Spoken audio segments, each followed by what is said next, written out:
मैं बीकानेर से भर के जा रहा था भदोही। मैं ये रतनगढ़ चौराहा पार किया हूँ। आरटीओ सर हमको नहीं दिखाई दिए और मेरे पीछे से आ गए।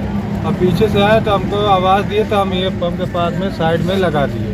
तो जैसे हम साइड में लगाए तो उतरने में तो 5-10 मिनट तो लगेगा ही। तो वहाँ से उतर के हम आए आरटीओ सर के पास, तो कह रहे हम तुम्हारे बाप के नौकर नहीं हैं कि हम इतना देर आपके वेट करें। हमका सर रुकने में, हैंड ब्रेक लगाने में टाइम तो लगेगा। अब चलती गाड़ी पे तो कूद के आऊँगा नहीं सर, 5-10 मिनट तो लगेगा। वहाँ से आने में इनको, जब इनके पास आया तो इतने में गाली गुप्ता देने लगे।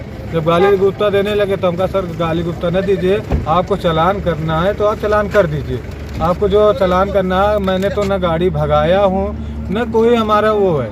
अगर मेरी कोई गलती हो तो आप बताइए, लेकिन वो अपने आगे किसी की सुन नहीं देते। वो एक फोन, 2 फोन था मेरे पास, एक फ़ोन मेरा गाड़ी में पड़ा था, एक फ़ोन मेरे पास था।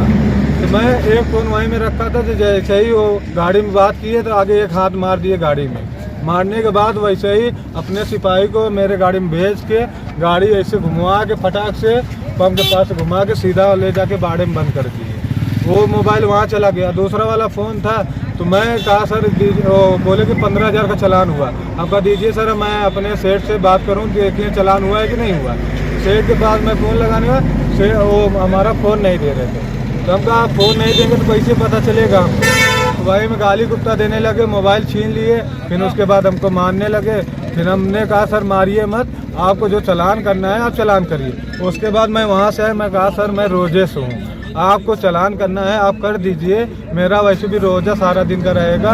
वो बोले हमें इससे लेना देना नहीं, और गाली गुप्ता देने लगे रोजे के नाम से।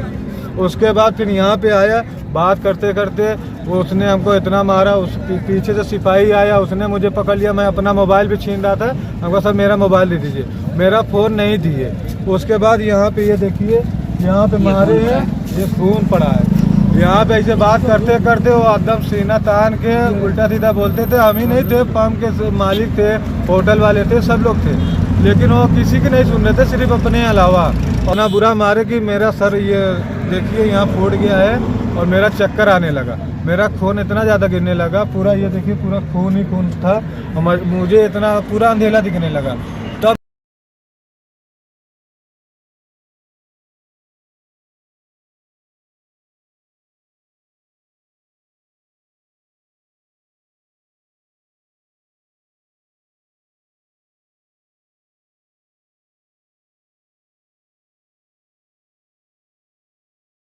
भाग गए।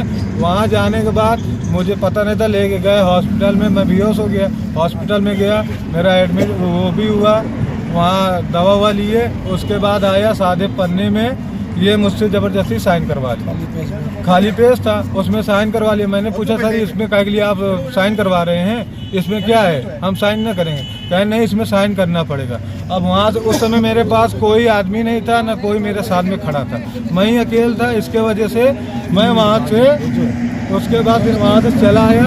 वहाँ आने के बाद मैं परेशान इतना हो गया तो मेरा सर में इतना ज़्यादा लग गया कि मैं एकदम ही हालत हो गया। स्वरूप उपाध्यक्ष मदन जाखड़, हम ये मांग कर रहे हैं कि ऐसे अधिकारी को बर्खास्त किया जाए। ये अधिकारी बहुत दिनों से, या मानो तो पिछले लगभग 1 साल से इसके मुंह में खून लगा है, जैसे कुत्ते के मुंह में भेड़ का खून लगता है वैसे।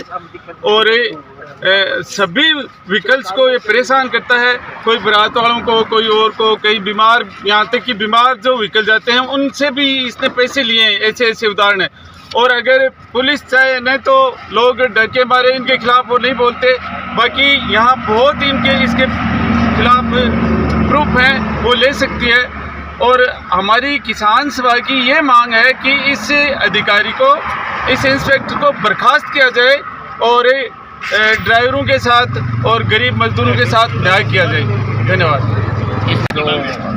जो भी पद पर है, इन्होंने पहले भी मौका में राजस्थान में एक ड्राइवर के साथ मारपीट किया है। मैं भाईचारा all India truck operator welfare association का राजस्थान पद अधिकारी हूँ, अध्यक्ष हूँ। और ये भी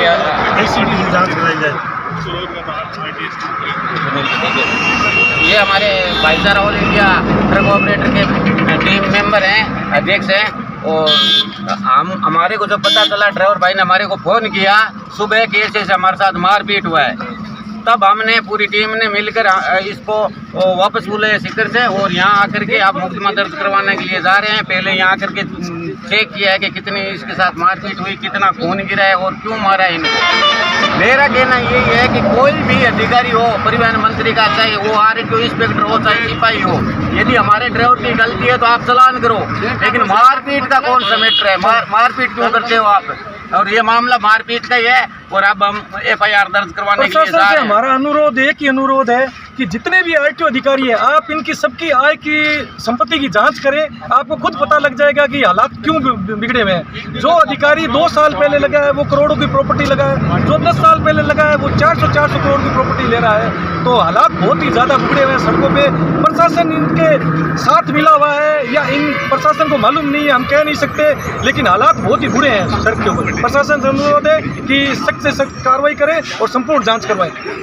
सरकार मुख्यमंत्री भजनलाल जी से भी कहना चाहते हैं हम, और परिवहन मंत्री जी है प्रेम कुमार बेरवा साहब है और ट्रांसपोर्ट कमिश्नर साहब, सबको हम बोलना चाहते हैं कि आप इन आरटीओ इंस्पेक्टर जो रोड पर घूमते हैं इन पर लगाम लगाइए। साहब मनमर्जी का पैसा वसूल करते हैं, ड्राइवरों को मारपीट करते हैं, गाली गलौज करते हैं। इतना खुला मत छोड़िए। ये गरीब आदमी होते हैं, अपना घर चलाते हैं, ये गाड़ी चला के और ऑल ओवर इंडिया घूमते हैं। देश की अर्थव्यवस्था इन गाड़ियों से चलती है और ये गाड़ी ड्राइवर चलाते हैं साहब है, नहीं तो इंस्पेक्टर साहब चलाते हैं, नहीं आरटीओ साहब चलाते हैं और नहीं कोई मुख्यमंत्री जी चलाते हैं। तो इतनी हालात खराब मत करो, ड्राइवरों को भी इंसान समझो आप।